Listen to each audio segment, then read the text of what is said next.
Dear students, I hope you will be safe and sound with your family members at your home. Today, I am going to teach you about the reading section. Reading section board examination CBSE 10 के board examination में reading section में 2 comprehension आता है जो 20 marks का होता है। ये बहुत महत्वपूर्ण है, इसलिए I have tried to make it easy. इसको हमने सरल बनाने का, सुलभ बनाने का प्रयास किया है। अब what is comprehension? The word comprehension come from the word comprehension come from the word comprehend. Comprehend means to understand. Understand मतलब समझना, समझ. The word comprehension comes from the word comprehend means to understand. ये किस लिए ज़रूरी है? किसी भी भाषा को जानने के लिए 4 चीज़ बहुत ज़रूरी होता है। क्या क्या?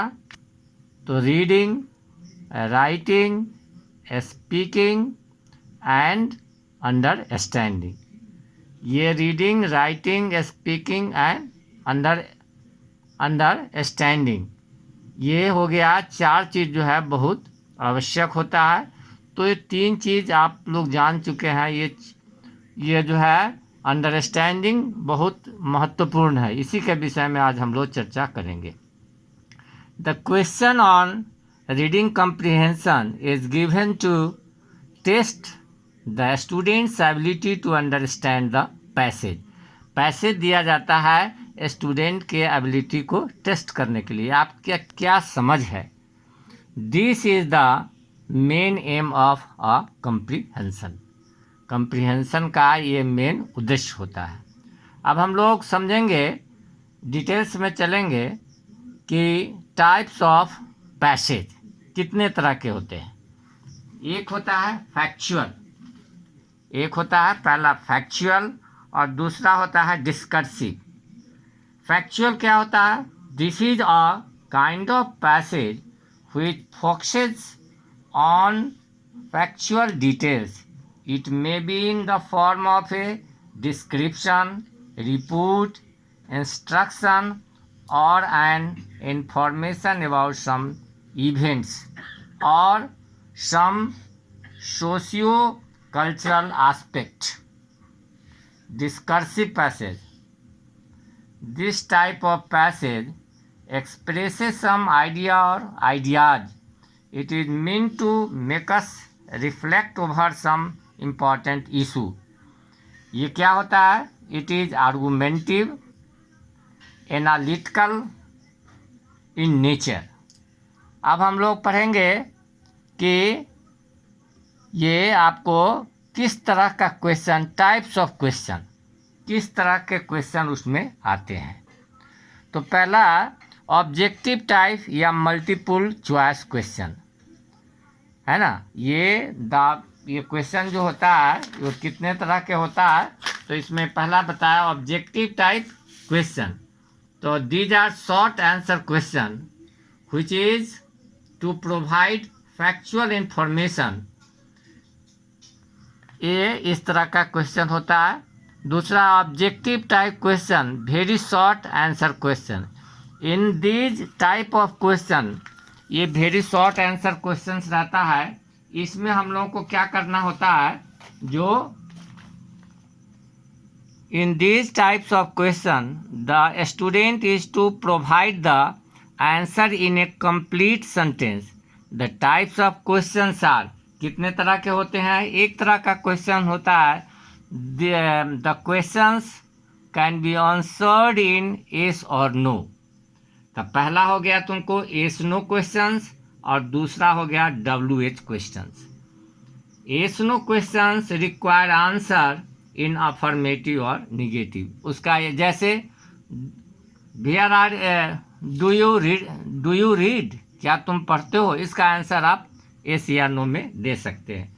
लेकिन WH question on the other hand begin with WH, when, why, where, what, who, whom, whose. Each of these words has a different meaning. For example, when denotes time. When का डिनोट्स किसको करता है? Time को। Why reason, why indicate करता है reason को। Where indicate करता है प्लेस को।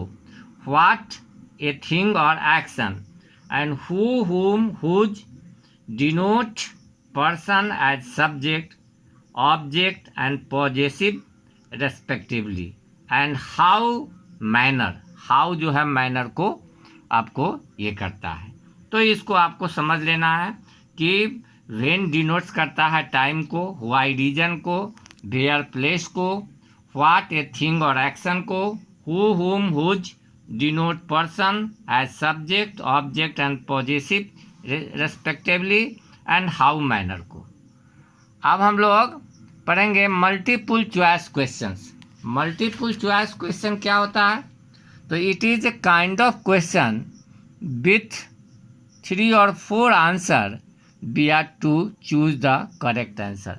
उसमें 3-4 आंसर आता है जिसको हमें चुनना है। Short answer type question, these questions require drawing conclusion. The answer to such a question can be written into 3 lines, 30 और 4 वर्ड्स में इसको लिखना होता है। अब हमको आपको बताने जा रहे हैं कि सम यूजफुल टिप्स। अब क्या है टिप्स जिसको हम पढ़ के इसमें अच्छा से अच्छा मार्क्स प्राप्त कर सकते हैं? तो पहला, read the passage quickly at first to understand the overall. इसको पहले हम लोग क्या करेंगे, जो उसको पढ़ेंगे, है ना, एक बार जो है उसको हम लोग पढ़ेंगे, तो उसको कहते हैं हम लोग स्कीमिंग। स्कीमिंग क्या है? It means a rapid reading which enables us to be familiar with the text. It aim is to cover. उसको एक बार पढ़ जाएंगे। दूसरा है scanning. It means a slow and close reading by focusing attention to keywords and phrases. Its aim is to know, इसको जानने के लिए। तीसरा है try to find out the facts, data and other things from the passage and use them in your answer. उसमें सबको पता करना है और उसको आंसर में प्रयोग करना है। Locate the sentence that contain the answer to the question. उसको लोकेट करके रखना है, चिन्ह करके रखना है जो आंसर को। Read the words consequently, therefore, thus, carefully, because, may give clues to some। ये जहाँ consequently रहेगा, some, therefore रहेगा, thus रहेगा, उसको सही से पढ़ के, क्योंकि उसमें आंसर का क्लू छिपा रहता है। Do not jump the line or lines in the hurry to answer the question। ये लाइन, एक एक लाइन सही से पढ़ना होगा। गाइडलाइंस। अब राइटिंग है कि how to write the answer of the questions of the comprehension. किस तरह से उसका हम लोग आंसर लिखेंगे, सही आंसर क्या होगा। The student should keep the following points in mind before answering the question. इन बातों को ध्यान में रखना होगा जो मैं बताने जा रहा हूँ। पहला, answer the question in same tense in which the question is put. जिस टेंस में क्वेश्चन होगा उसी टेंस में आंसर देना होगा। यहाँ एक हम बात बता देना चाहते हैं कि there is no relation between the future tense and past tense. There is no relation between the present tense and past tense. There is a relation between the future tense and present tense। यही सत्य है, present और past का future और past का कोई relation नहीं होता है, और आपको प्रेजेंट और फ्यूचर का रिलेशन होता है। यही सत्य है, यही जो मैं बता रहा हूँ यही सत्य है, दूसरा सत्य नहीं है।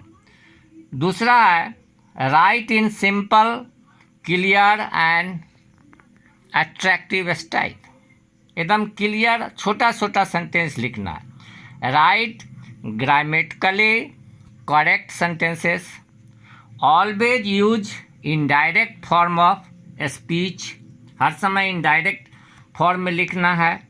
सिलेक्ट रिलेवेंट इंफॉर्मेशन, रिलेवेंट मतलब आवश्यक, अनावश्यक छोड़ देना, आवश्यक को ही इंफॉर्मेशन को सम्मिलित करना है। Avoid lifting the same lines from the given passage, जो पैसेज में दिया हुआ है सेम लाइन कभी भी नहीं लिखना चाहिए। Answer the question in your own words, अपने शब्दों में उत्तर देना है। The why question should be answered by using one of the following words, because, as, for, etc. जैसे रहेगा कि why have you not come to school, आप स्कूल क्यों नहीं आए हैं, है ना। चाहे why did you not come to school yesterday, आप कल क्यों नहीं स्कूल आए। उसका आंसर हो जाएगा कि I did not come to school yesterday because. अब रीज़न देना है, उसमें जो आपको समझ में आए रीज़न में लिखिए। The purpose question requires pin Poynting the purpose और मोटिव बिहाइंड एन एक्शन। जो पर्पस क्वेश्चन है उसको सही से लिखना है। The inference question requires making a deduction और ड्राइंग ए कंक्लूजन। ये इन्फेरेंस क्वेश्चन जो है उसको क्या करना है, उसमें कंक्लूजन रहता है, उस कंक्लूजन को लिखना है। अब इतना हम आपको समझा दिया और इस तरह से आप लिखकर अच्छा से अच्छा मार्क पा सकते हैं। अब हिंदी में आपको हम समझाने जा रहे हैं इन शॉर्ट में, आपकी मातृभाषा है, इसमें आप जल्दी से अच्छा से समझ सकते हैं। कहता है किसी भाषा के समुचित कम्प्रिहेंशन का अर्थ होता है समझ, अंडरस्टैंडिंग। हिंदी में समझिए, कम्प्रिहेंशन का अर्थ होता है समझ, अंडरस्टैंडिंग। किसी भाषा के समुचित ज्ञान के लिए उसके पढ़ने, लिखने, बोलने तथा समझने की योग्यता होनी चाहिए। अतः इंग्लिश भाषा के समुचित ज्ञान के लिए यह आवश्यक है कि इंग्लिश पढ़ने, लिखने, बोलने के साथ साथ हम अंग्रेजी भाषा में लिखित बातों को भली भांति समझ सकें। कोई भाषा बोलने, लिखने से अधिक महत्वपूर्ण है उस भाषा में व्यक्त विचारों को पढ़कर समझना और जानना। ये समझना जो है किसी भाषा के लिए बहुत आवश्यक होता है। ये लाइन है, कोई भाषा बोलने या लिखने से अधिक महत्वपूर्ण है उस भाषा में व्यक्त विचारों को पढ़कर समझना और जानना। इसलिए आपकी परीक्षा में इंग्लिश में एक ऐसा अनिवार्य प्रश्न रहता है जिसमें आपको इंग्लिश भाषा समझने की क्षमता की जांच हो सके। परीक्षाओं में कम्प्रिहेंशन के लिए एक अनसीन पैसेज दिया जाता है और उस पैसेज के अंत में कुछ प्रश्न होते हैं जिनके उत्तर परीक्षार्थी को देने होते हैं। तो प्रश्नों को सही उत्तर देने के लिए, अधिकतम अंक प्राप्त करने के लिए परीक्षार्थी को निम्नलिखित बातों पर ध्यान देना चाहिए। क्या बात है? सर्वप्रथम कम्प्रिहेंशन पैसेज को ध्यानपूर्वक 2-3 बार पढ़ना चाहिए। कितना बार पढ़ना चाहिए? 2-3 बार। तथा उसमें कही गई बातों को समझने का प्रयास करना चाहिए। फिर प्रश्नों को पढ़कर उसके उत्तर को पैसेज में चिन्हित कर लेना चाहिए। तब प्रश्नों के उत्तर सीधी तरह से डायरेक्टली सरल शुद्ध भाषा में लिखना चाहिए। प्रश्न में जितना पूछा जाए सिर्फ उतने भर का उत्तर पूछे गए शब्दों के अंतर्गत लिखना चाहिए। क्वेश्चन के प्रोनाउन को नाउन में बदलकर उत्तर लिखना चाहिए। जिस टेंस में प्रश्न पूछा गया हो उसी टेंस में उत्तर लिखना चाहिए। यही सत्य है, जिस टेंस में क्वेश्चन रहेगा उसी टेंस में आंसर लिखना है। या हमने आपको बहुत इसको सरल भाषा में समझाने का प्रयास किया है। अगर आपको वीडियो अच्छा लगे तो इसको अपने दोस्तों को शेयर कीजिए, इसको पूरे भारत में फैलाइए। If you like the video, you like it, share it and subscribe it. Okay, have a nice day.